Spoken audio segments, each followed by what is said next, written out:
Bismillahirrahmanirrahim. Alhamdulillahirabbil alamin. Wa bihi nasta'inu ala umurid dunya waddin.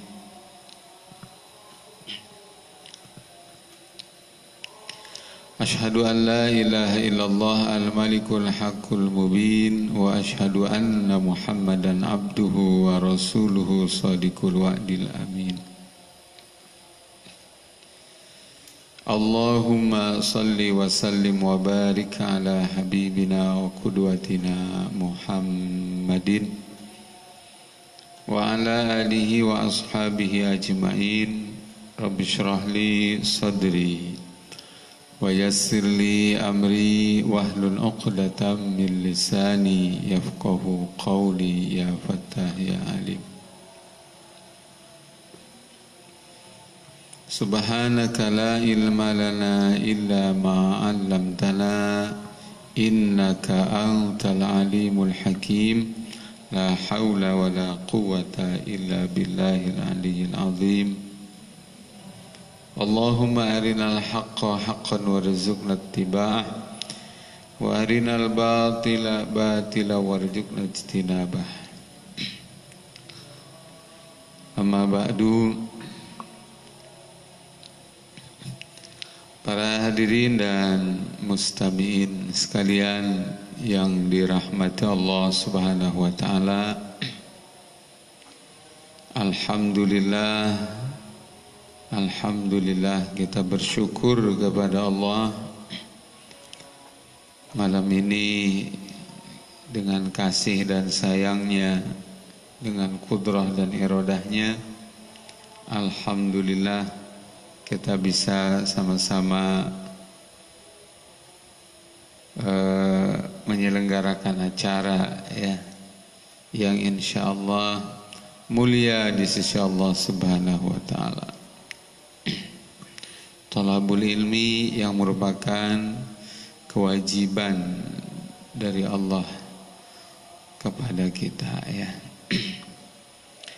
Baik para hadirin dan mustami sekalian yang dirahmati Allah Subhanahu wa taala.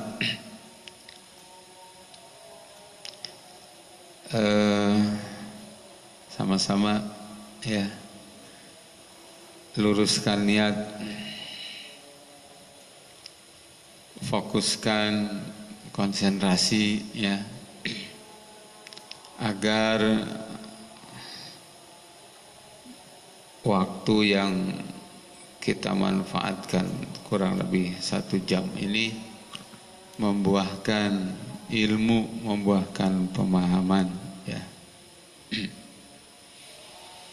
Para jemaah yang dirahmati Allah Subhanahu wa taala serta mustami, memasuki pembahasan dari kalimat hikmah berikutnya dari kitab Al-Hikam.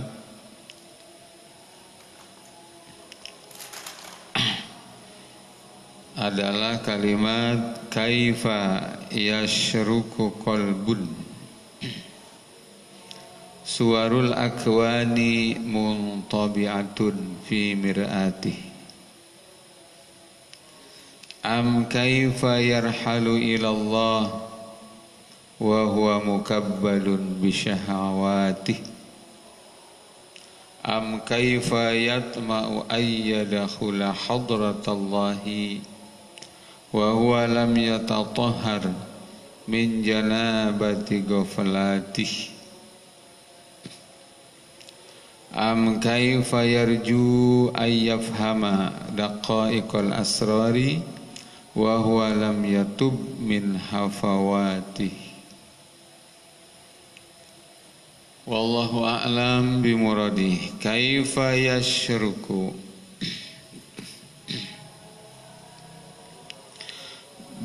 kaifa yashruku qalbun, bagaimana bisa hati itu bersinar. Suwarul akwani muntabi'atun fi mir'atihi, sedangkan yang terlukis di cermin hati itu adalah makhluk.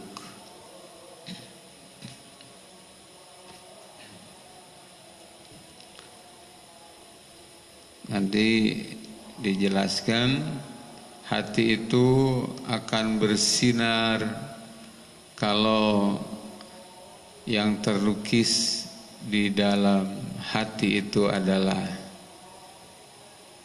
keagungan, kesucian, kebesaran Al-Khaliq, ya, yakni Allah Subhanahu wa taala.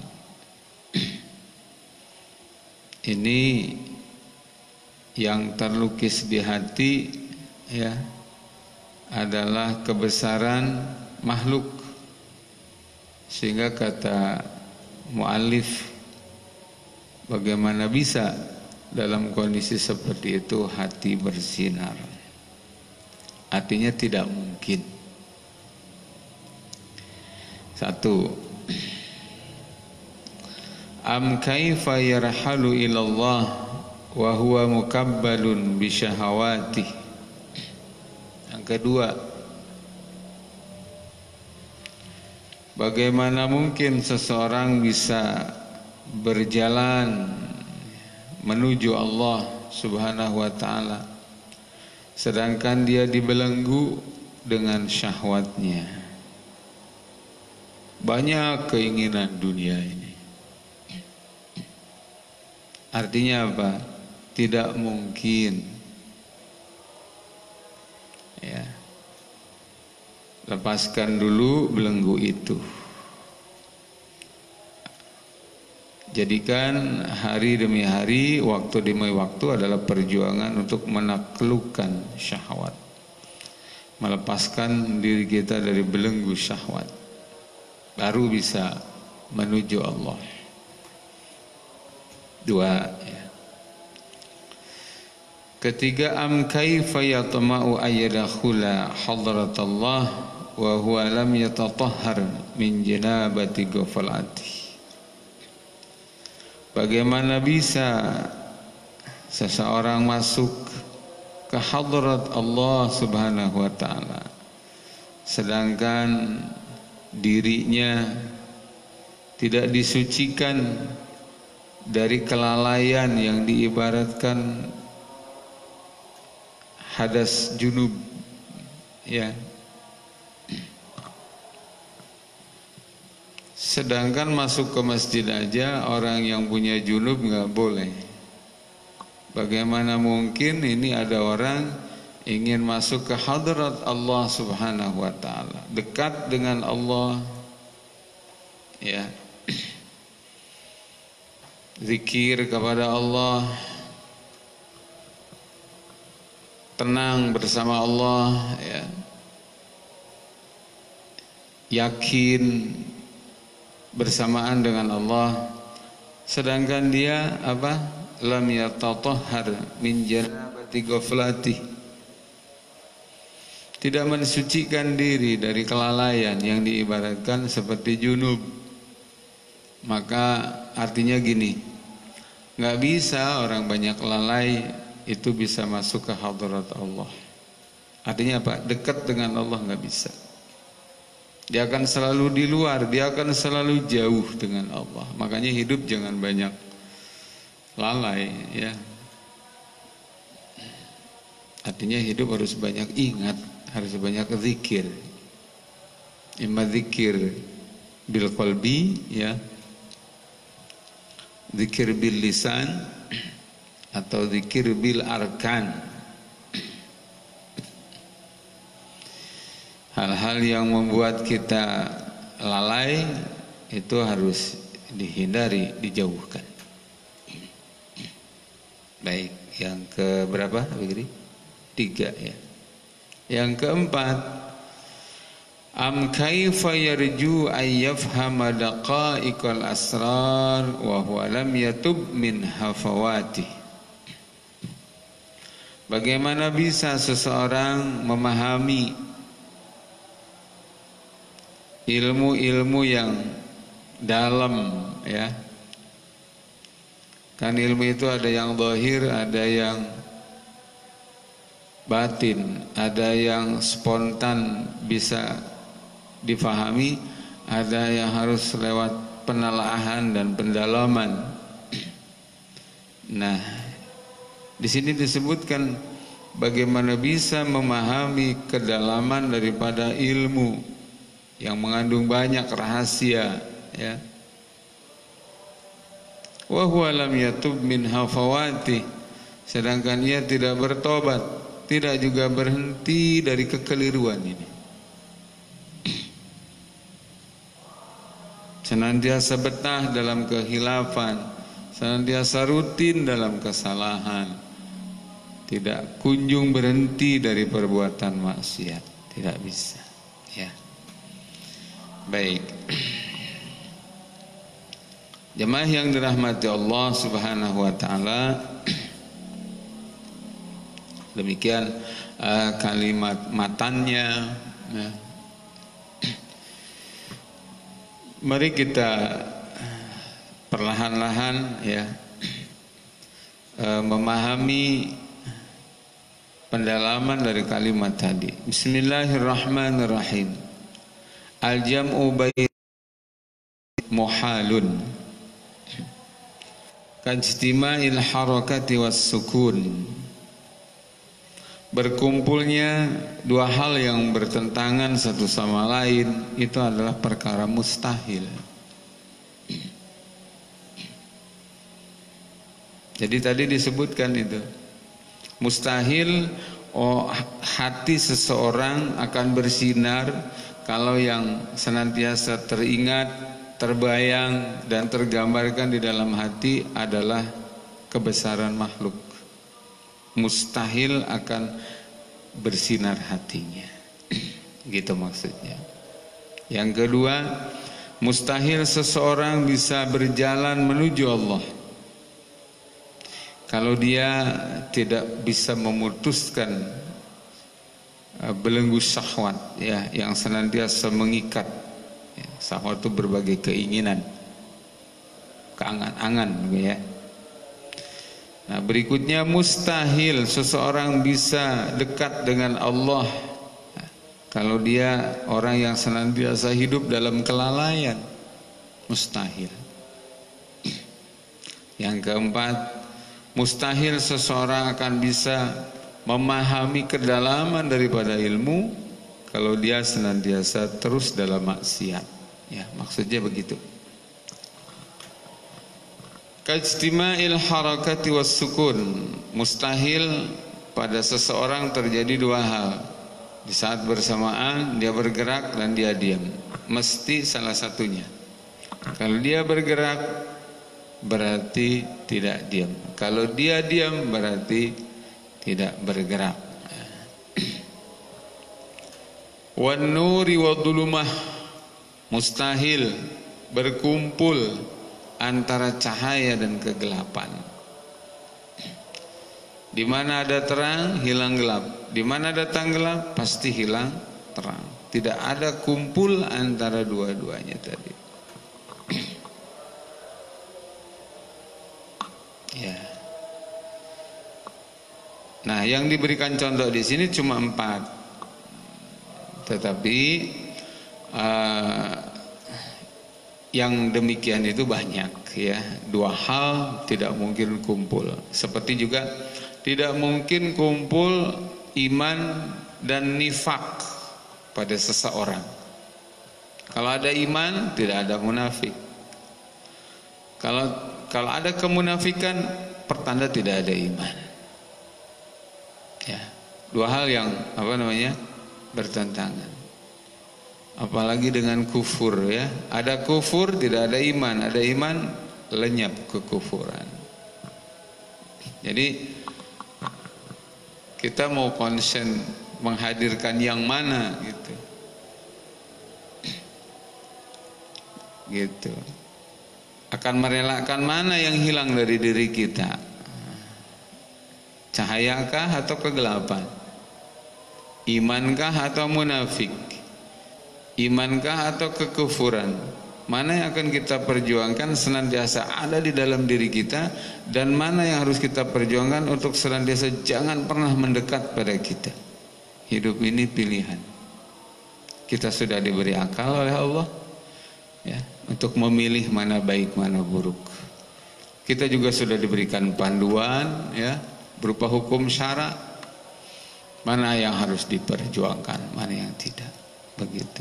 Kita juga sudah dibimbing oleh Rasulullah sallallahu alaihi wasallam bagaimana menjalani hidup ini. Baik. Banyak ya, kita ambil contoh lagi. Malas dan pintar. Itu dua hal yang nggak bisa kumpul. Ya. Sama dengan tidak bisa kumpul, mustahil ini ya. Dalam keseharian hidup, kesibukannya terfokus kepada dunia, sementara yang diharapkan adalah surga. Tidak bisa. Ya, kan banyak orang menghayal begitu sekarang. Hari-hari sibuknya dunia, tapi yang diharapkan adalah surga.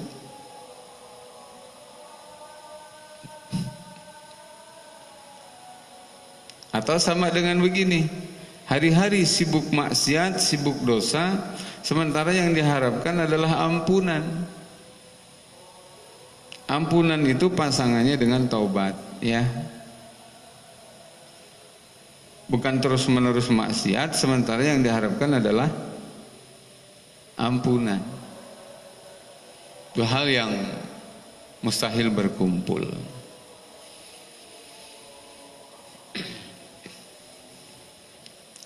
Sama dengan begini, nih ada hukum ya di depan kita ini, ada hukum Allah, ada hukum jahiliyah.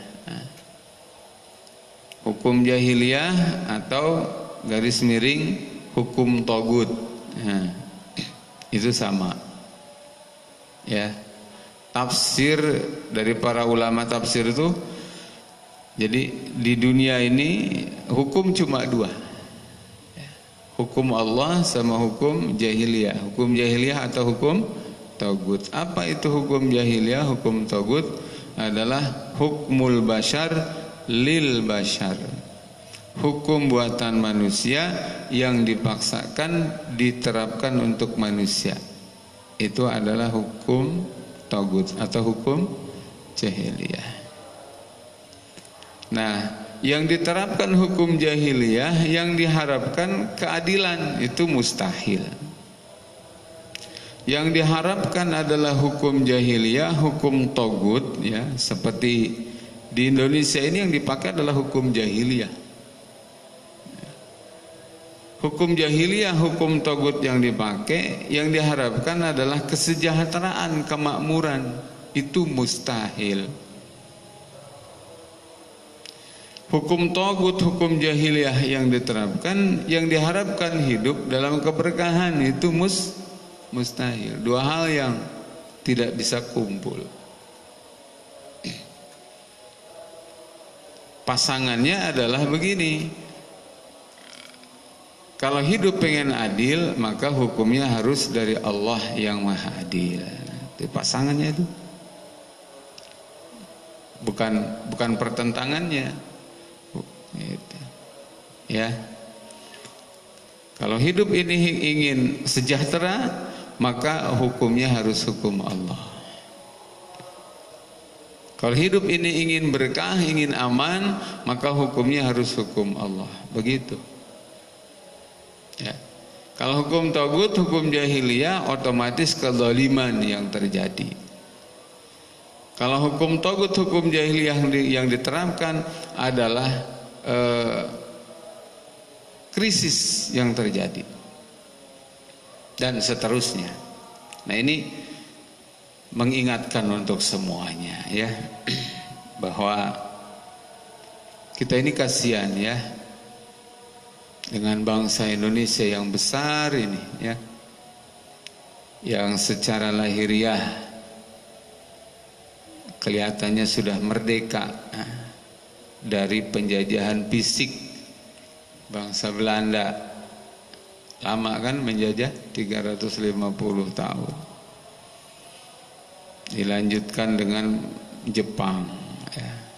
Dan kemudian PKI ya. Secara fisik kelihatannya Indonesia sudah merdeka dari mereka gitu. Tetapi kalau diperhatikan berdasarkan dalil dan fakta, saya katakan dengan sejujurnya, bangsa ini belum merdeka. Ya, lebih baik bilang seseorang yang sakit dibilang sakit daripada orang sakit dikatakan sembuh. Lebih baik mengatakan bangsa ini belum merdeka karena faktanya memang masih dijajah dengan model penjajahan lain, daripada mengatakan ini negeri sudah merdeka. Itu bikin orang jadi tertipu. Paham ya?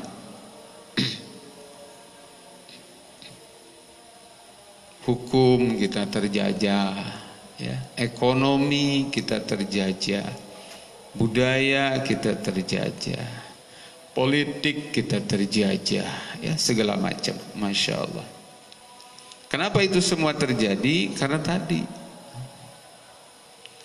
sejak Indonesia ini merdeka, ya, dengan terusirnya penjajah secara fisik dari Indonesia ini, sejak hari itu diproklamasikan Indonesia ini merdeka. Nah, sampai sekarang hukum yang dipakai masih tetap hukum ketika Belanda bercokol. Apa itu? Hukum togut, hukum jahiliyah. Oleh karenanya Masya Allah, ya, kemarin tuh kita belok dulu ya, di akhir tahun 2019 itu ada refleksi akhir tahun, ya, dari media Islam, ya, tabloid media umat, ya. Bagus memberi peringatan kepada kita, ya, tentang bahwa tahun 2019 berlalu itu masih dengan warna hitam, ya, problemnya berat, besar, banyak, menumpuk. Masuk ke tahun 2020 tidak akan jauh berbeda, bahkan dimungkinkan 2020 ini akan lebih gelap lagi. Beberapa persoalan ini, ya, diantaranya ini biar kita sadar nih, kalau begini tuh jangan dianggap mengada-ada, karena memang faktanya real seperti ini. Satu, persoalan ekonomi. Kalau buat saya sih nomor satu itu bukan persoalan ekonomi, ya, persoalan akidah, agama. Itu di tahun 2019 tetap, ya, agama Islam, dalam hal ini Al-Quran, Nabi Muhammad SAW dan simbol-simbol Islam masih menjadi objek bulan-bulanan pelecehan orang-orang munafik, ya. Baru yang kedua ekonomi, pendidikan, ya, hukum, pemerintahan, ya, moral, dan seterusnya.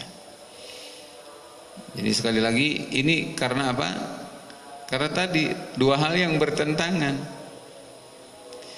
Kita ingin sejahtera, malah krisis, dililit hutang. Itu fakta kan? Kita ingin hidup ini terbebas dari tindak kriminal, korupsi bahkan makin menggila.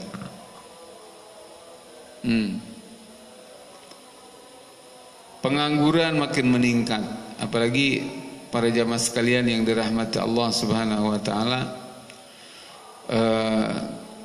Tadi siang saya dapat berita bahwa ada dua informasi, ya. Informasi pertama mengatakan pengangguran dampak corona ini 2 juta itu. Tapi menurut informasi yang jujur bukan 2 juta, tapi hampir mencapai 20 juta pengangguran. Kalau saya percaya dengan sumber yang kedua, ya. Karena hari ini tuh kan Masya Allah ya, orang seringkali membuat berita bohong. Ya, masih ingat kan waktu awal COVID-19 ini mewabah, orang yang ngomong dia bilang kita sudah siapkan, sudah pesan obatnya atau untuk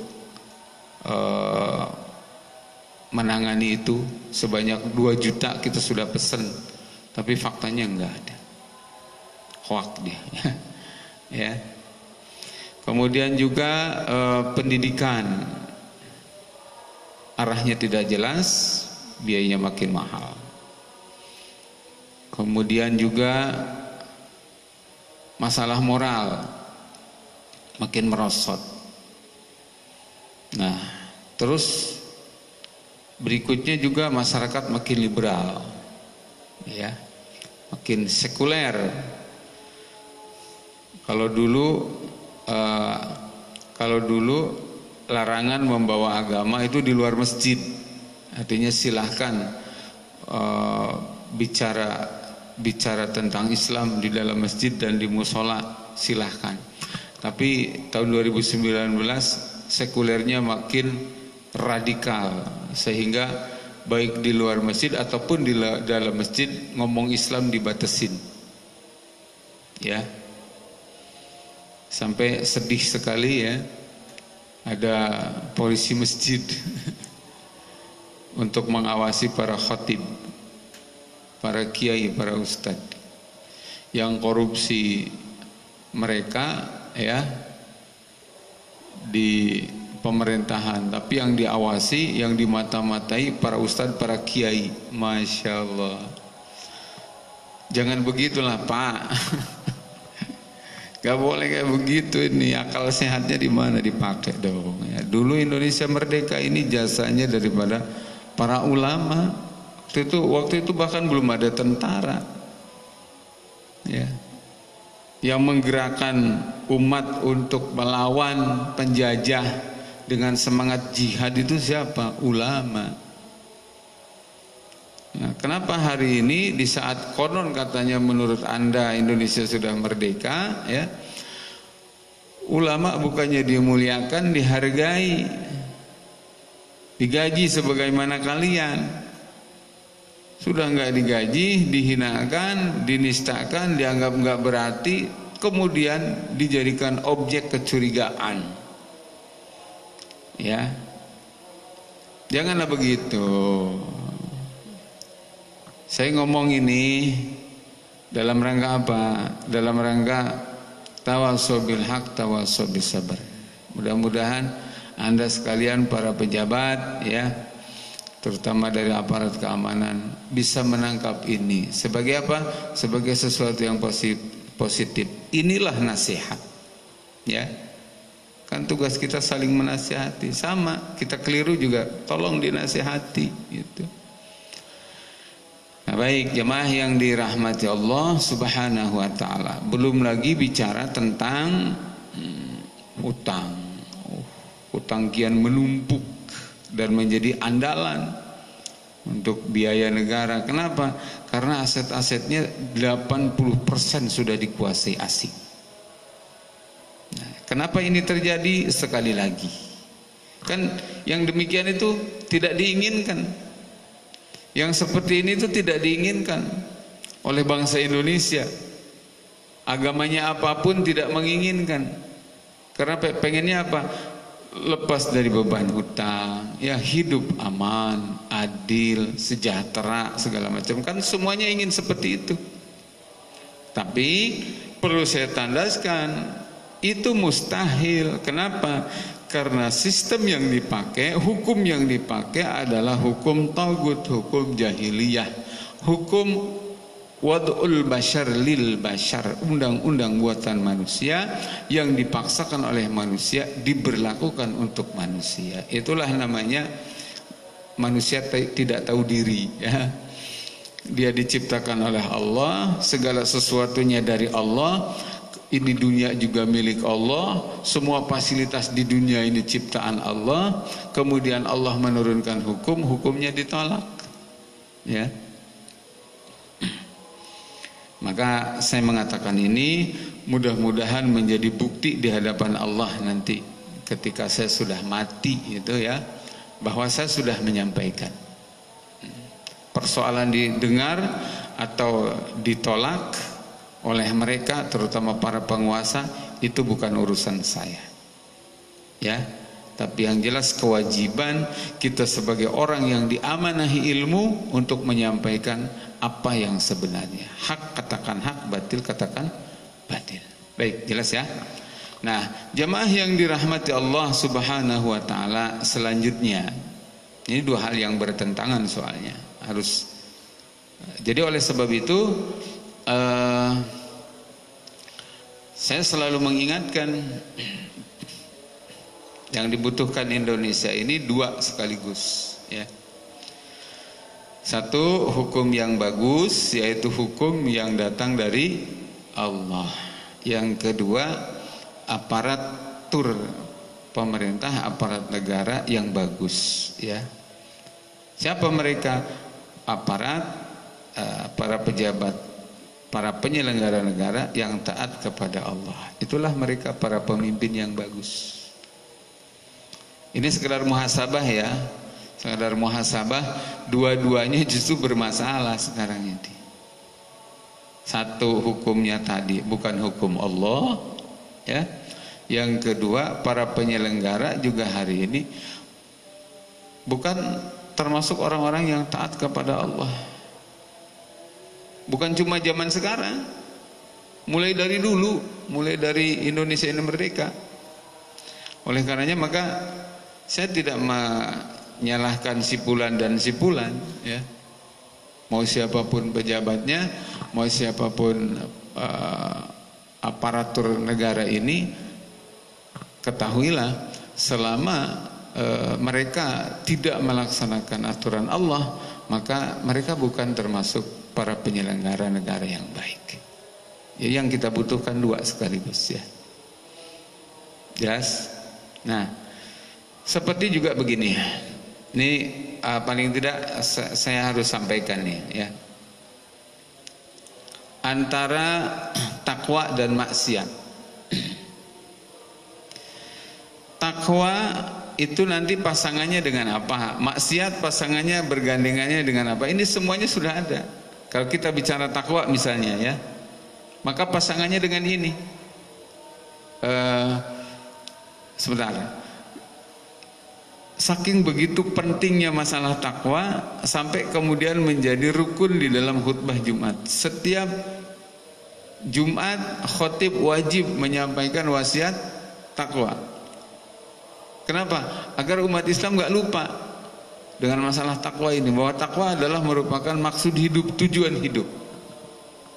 Dan ternyata di balik takwa itu banyak, di sini disebutkan ada samratut takwa, ada hakikatut takwa, ada samratut takwa, ada da'awatut takwa ya. Kita bahas nih yang efek daripada takwa. Nih, efeknya luar biasa. Sebagaimana juga efek dari maksiat. Mudah-mudahan waktunya cukup dan insya Allah kita perhemat. Takwa mengandung mengundang mahabbatullah. Artinya maksiat mengundang kemurkaan Allah. Kata Allah, innallaha yuhibbul muttaqin. Surat At-Taubah ayat 4. Ya. Illal ladzina ahadtum minal musyrikina summa lam yankusukum syai'aw wa lam yudahiru 'alaikum ahadan fa'atimmu ilaihim ahdahum ila muddatihim innallaha yuhibbul muttaqin. Orang yang takwa dicintai Allah.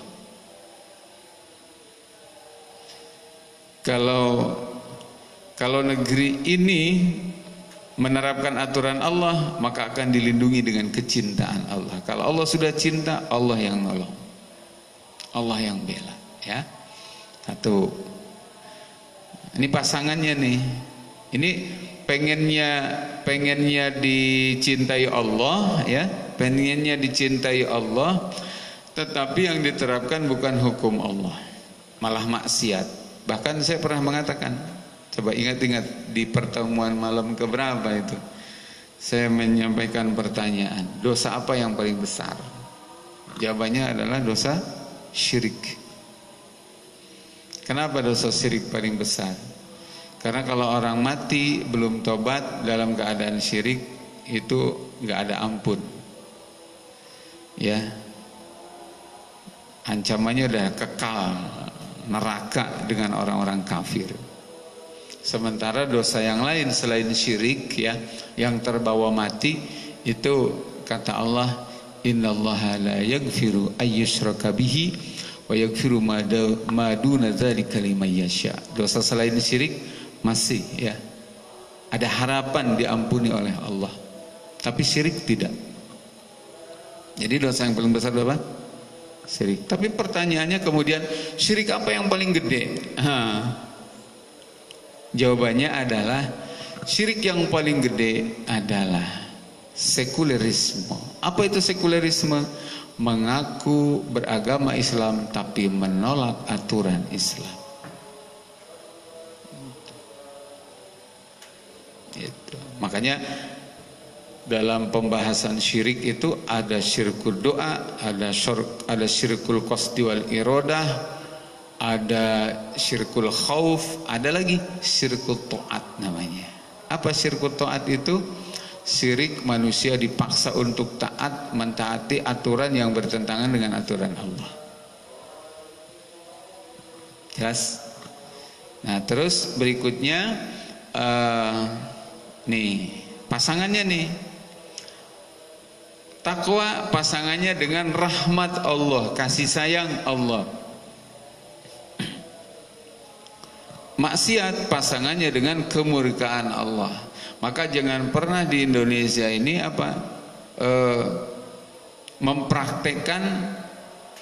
mempraktekkan hukum maksiat, hukum dosa. Tadi apa dia?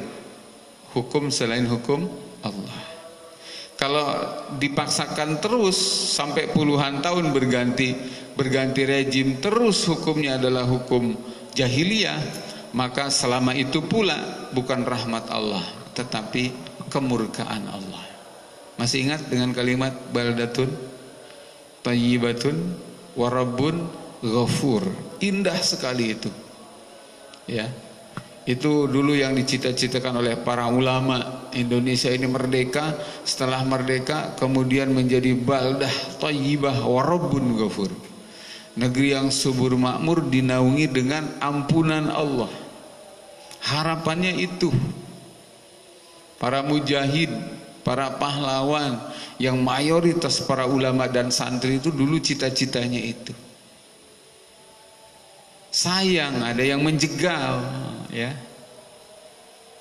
Tadi inginnya baldatun thayyibatun wa rabbun ghafur, tetapi maksiat yang mereka praktekkan hari ini akhirnya apa? Bukan menjadi baldatun thayyibatun, bukan juga menjadi wa rabbun ghafur. Negeri ini dinaungi dengan ampunan Allah ya. Maka jamaah yang dirahmati Allah Subhanahu wa taala dan para mustami, selanjutnya coba kita lihat. Ini pasangannya ini. Sababun li'aunillah wa nasrihi wa ta'yidihi. Ketika takwa yang dipraktikkan, maka yang turun adalah pertolongan Allah. Innallaha ma'al ladina taqaw wal ladina hum muhsinun. Anhal. Begitu. Wa alamu annallaha ma'al muttaqin. 3, 4 pasangannya nih. Hisnul khaif wa amanuhu min kulli ma yakhaf wa yahdar. Jadi yang keempat, ketakwaan ya, itu membuahkan apa?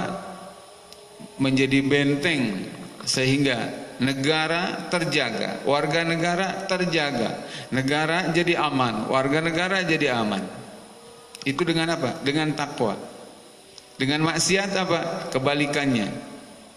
Negara jadi kacau, warga negara menjadi tidak nyaman.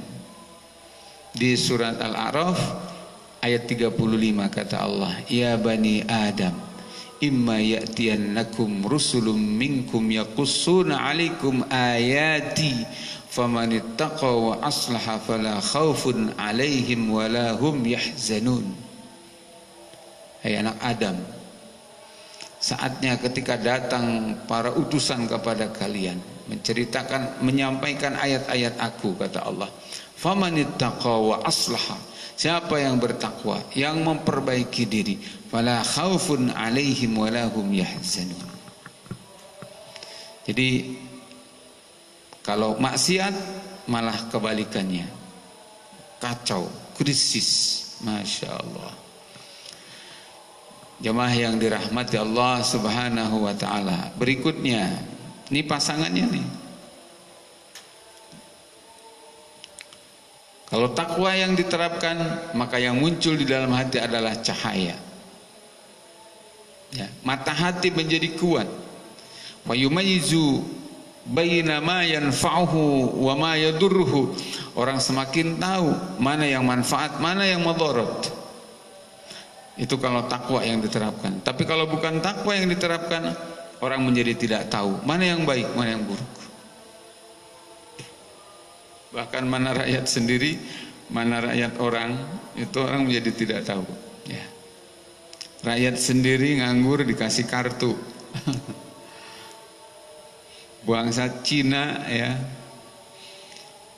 negeri yang jadi sumber wabah malah dapat pekerjaan. Gimana ini?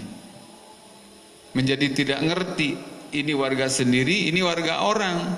Ini yang harus dibela, ini yang harus dinomorduakan. Warga sendiri yang dilarang mudik, warga asing dipersilahkan masuk.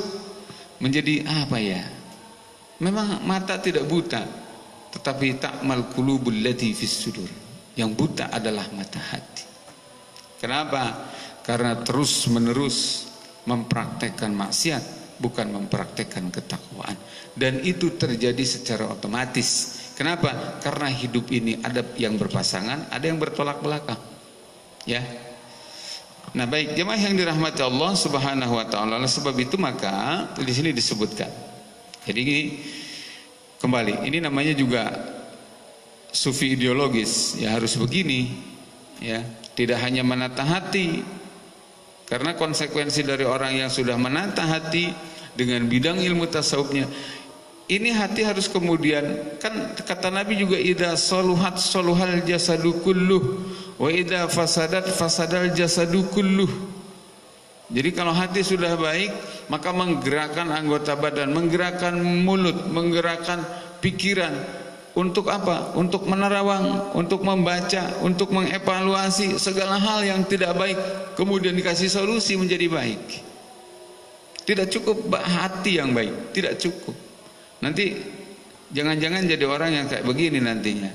Gak usah berkerudung katanya, yang penting hatinya berjilbab. Hati jadi gitu. Masya Allah. Baik jemaah yang dirahmati Allah Subhanahu wa ta'ala, kita baca kembali kitab hikamnya.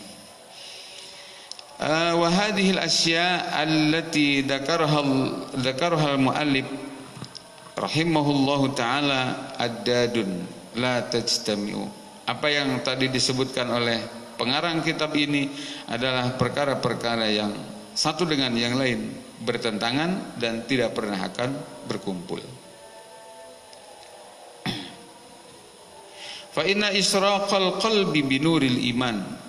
Bersinarnya hati itu adalah dengan iman wal yakin. Maaf. Fa inna israqal qalbi binur iman wal yakin mudadun lidulmah allati istawalat alaihi min rukunhi ilal agyar wal akwan wa i'timadihi alaiha. Bersinarnya hati dengan iman dan yakin adalah sesuatu yang bertentangan dengan apa? Dengan kegelapan hati. Akibat apa? Akibat hati yang condong kepada dunia, bersandar kepada dunia dan percaya kepada dunia. Itu dua hal yang saling bertentangan. Wal masiru ilallahi ta'ala biqat'i aqabati nafsi mudadun lil intiqal fi habsil hawa syahwat. Ya. Perjalanan menuju Allah Subhanahu wa taala dengan memutus segala macam hasratnya syahwat itu bertolak belakang dengan apa? Dengan kekuatan syahwat yang senantiasa terus-menerus membelenggu seseorang. Jadi mana yang kalah? Satu di antara yang dua. Kalau semangat mengalahkan nafsu syahwatnya, mengalahkan syahwatnya, maka perjalanan kepada Allah tidak akan tercapai. Kalau ingin mencapai perjalanan menuju Allah Subhanahu wa taala, menjadi hamba Allah yang baik, ya, yang taat, yang senantiasa mengabdi kepada Allah, bermanfaat juga kepada sesama hambanya Allah, putuskan jalur syahwatnya. Kemudian wa dukhulu hadratillah al-muqtadiyati li taharatid dakhil wa nazahatihi mudadun lima huwa alaihi min janabati ghaflatih allati muqtadaha al-iqsa wal ibad. Seseorang yang ingin dekat dengan Allah tidak mungkin kalau dia terus-menerus membiasakan diri lalai kepada Allah. Oleh karenanya maka jemaah yang dirahmati Allah, saya ingin mengatakan ini bulan Ramadan, bulan Al-Quran, bulan dimana kita banyak berzikir kepada Allah, ya.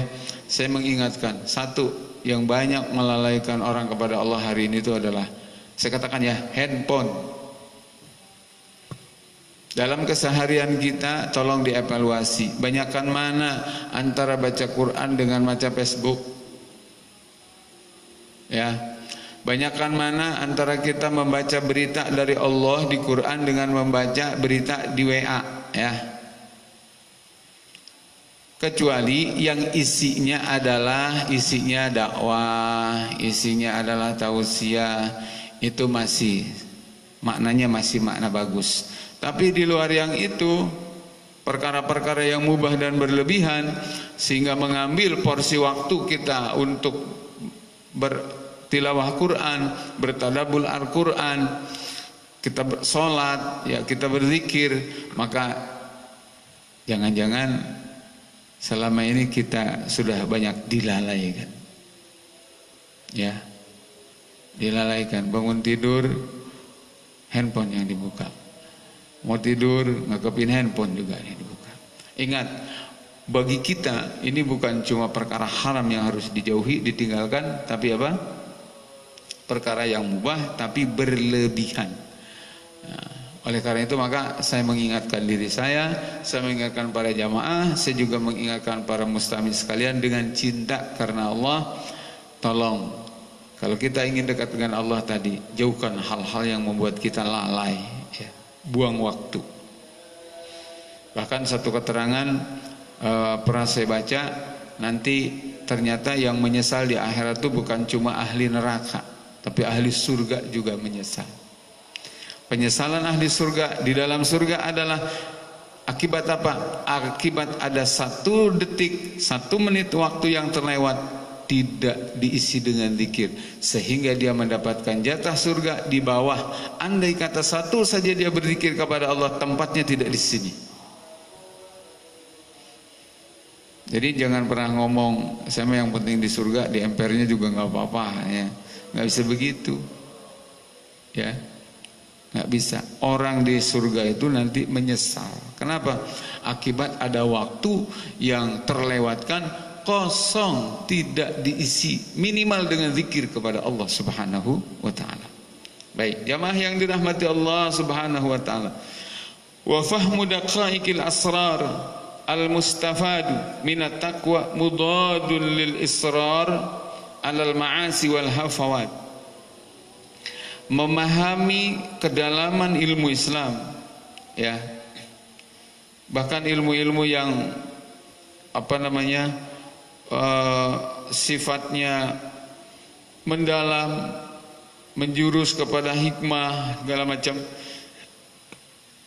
yang itu bertentangan dengan apa? Dengan kebiasaan maksiat. Oleh karena itu maka di sini ada firman Allah Subhanahu wa taala, wa ilaihil isyaratu biqaulih Wattaqullaha wa yu'allimukumullah. Kata Allah, bertakwalah kalian kepada Allah dan Allah akan mengajari kalian. Bayangkan, dengan takwa kepada Allah, Allah yang akan memberikan pemahaman langsung. Satu ayatnya itu, yang kedua dikuatkan dengan hadis wa bima ruya fi ba'dil akhbar. Kata Nabi, man amila bima ya'lamu warasallahu ilma ma lam ya'lam. Siapa orang yang mengamalkan ilmu yang sudah diketahuinya, maka Allah akan mewariskan kepada dia ilmu yang belum diketahuinya. Artinya apa? Dengan mengamalkan ilmu, artinya dengan takwa, Allah akan ajarkan terus ilmu-ilmu yang belum dia ketahui. Terakhir, ya. Ini dia ada riwayat, ada kisah, ya. Bismillahirrahmanirrahim. Qala Yahya bin Mu'in rahimahullahu ta'ala, iltaqa Ahmad bin Hanbal wa Ahmad bin Abil Hawari. Faqala Ibnu Hanbal li ibni Abil Hawari. Jadi ada dua Ahmad ketemu, Ahmad bin Hanbal dengan Ahmad bin Abi Hawari. Yang ngaji juga Ahmad nih, Ahmad Zainuddin. Nah, dalam kisah itu Imam Ahmad bin Hanbal berkata kepada Ibni Abil Hawari, ya Ahmad, hadisna bihikayatin sami'taha min ustadika Abi Sulaiman. Wahai Ahmad bin Abil Hawari, tolong dong ceritakan satu cerita yang engkau pernah dengar dari guru engkau, yaitu Syekh Abi Sulaiman. Maka faqala ya Ahmad, kata Ahmad bin Abil Hawari berkata, ya Ahmad, maksudnya kepada Ahmad bin Hanbal, kul subhanallah bila ujbin. Faqala Ibnu Hanbal, subhanallah wa tawwalaha bila ujbin. Kata Ibnu Hawari, wahai Ahmad, katakan kalimat subhanallah dengan tanpa ujub. Kemudian Ahmad bin Hanbal mengatakan subhanallah, dipanjangkan. Kemudian faqala Ibnu Abil Hawari, sami'tu Aba Sulaiman yaqul, guruku Syekh Abi Sulaiman berkata, idza uqidatin nufus ala tarkil asam jalat fil malakut wa adat ila dzalikal abd bi taraifil hikmah min ghairi ayu addiya ilaiha alimun ilman. Guruku pernah berkata, apabila diri ini diikat dengan kebiasaan meninggalkan maksiat, kali lagi, apabila diri ini, jiwa ini diikat sehingga terlepas dari maksiat, maka hati, ya, jalat fil malakut, itu hati akan pergi ke alam malaikat, wa adat ila dzalikal abdi, kemudian balik lagi kepada orang itu, bi taraifil hikmah, dengan berbagai ilmu hikmah, pemahaman-pemahaman yang mendalam, ya, tentang agama. Kan ada, kalau kita membaca ayat ada terjemah tuh, kelihatan terjemah itu zahir, tapi di dalam terjemah ada lagi makna yang terkandung, itu namanya makna hikmah. Itu kata Syekh Abil Hawari, berdasarkan apa yang diterima dari gurunya Syekh Abi Sulaiman, mengatakan ini ilmu hikmah yang kayak begini ini hanya diberikan oleh Allah, ya, kepada siapa? Kepada orang-orang yang senantiasa bisa menjaga jiwa raganya dari maksiat. Kata dia, wa adat ila dzalikal abdi, hati itu akan balik kepada si hamba bi taraifil hikmati min ghairi ayu addiya ilaiha alimun ilman. Hikmahnya datang tanpa diajari oleh seorang guru, Allah yang langsung ajarinya. Subhanallah. Kemudian apa yang terjadi terakhir, ya, setelah mendengar itu, jemaah yang dirahmati Allah, qala faqama Ahmad bin Hanbal salasan wa jalasa salasan wa qala ma sami'tu fil islami bihikayatin a'jaba ilayya min hadhihi. Subhanallah. Saking kagumnya dengan hikayat ini, Syekh Ahmad bin Hanbal duduk 3 kali, bangun 3 kali, duduk 3 kali. Kalau orang-orang sekarang mungkin tepuk tangannya. Beliau sambil bertasbih, subhanallah, subhanallah, subhanallah. Dan dia katakan, aku baru mendengar hikayat yang sangat menakjubkan ini. Hikayat, ya. Subhanallah. Jadi jamaah yang dirahmati Allah Subhanahu wa taala, artinya apa? Tadi Kalau ingin pemahaman daripada agama yang mendalam, ya mustahil kalau kitanya terus-menerus betah dalam maksiat. Ingat ya, maksiat itu ada maksiat mata, ada maksiat lisan, ada maksiat pikiran. Siapa orang yang pikirannya masih condong kepada sistem di luar Islam, demi Allah dia adalah pelaku maksiat. Ya. Siapa orang yang otaknya masih teracuni dengan racun sekuler, dengan racun liberal, dengan racun pluralisme, ya, menganggap semua agama baik, semua agama benar dan seterusnya, dengan alasan dan hujah yang diada-adakan, itu katanya bukti toleransi, padahal toleransi bukan begitu. Ya, toleransi itu adanya tidak mengganggu kegiatan agama lain, cukup selesai. Sedangkan agama yang benar adalah inna dina indallahil Islam. Tapi hari ini itu dirusak. Nah, itu maksiat. Termasuk juga di dalamnya adalah maksiat ketika muamalahnya masih ribawi. Ya. Adalah maksiat ketika apa? Ketika sumber penghasilannya dari hasil rasuah, suap, korupsi dan lain-lain. Sampai Nabi mengatakan wadakarur rajul yutilus safar ash'asa akbaro yamuddu yadayhi ilas sama ya Rabb wa mat'amuhu haram wa masrabuhu haram wa malbasuhu haram wa guddiya bil haram fa anna yustajabu lahu.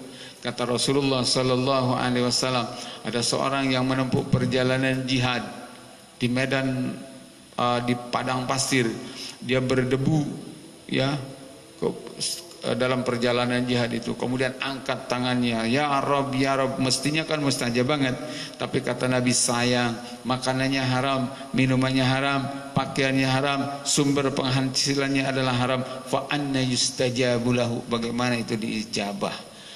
Itulah karenanya maka dijelaskan oleh banyak dalil, orang yang masih sumber penghidupannya haram, maka bukan hanya doa yang tidak diterima oleh Allah, tetapi juga seluruh ibadahnya ditolak oleh Allah. Na'udzubillah min dari.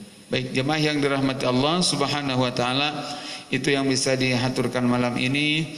Semoga menjadi ilmu yang manfaat, menjadi ilmu yang manfaat. Ilmu yang manfaat adalah ilmu yang semakin membuat kita taat kepada Allah. Demikian dikatakan oleh Nabi, man izdada ilman wa lam yazdad hudan wa lam yazdad minallahi illa bu'dan. Siapa orang yang bertambah ilmunya tetapi tidak semakin taat tunduk kepada Allah, maka tidak semakin bertambah dengan Allah, kecuali semakin jauh dan semakin jauh. Itu ilmu yang tidak manfaat ya. Terima kasih atas segala perhatiannya. Mohon maaf atas segala kekurangannya daripada para jamaah dan semua mustami. Mudah-mudahan insyaallah besok kita bertemu lagi. Kita tutup dengan doa kifarat majelis. Alhamdulillahirabbil alamin.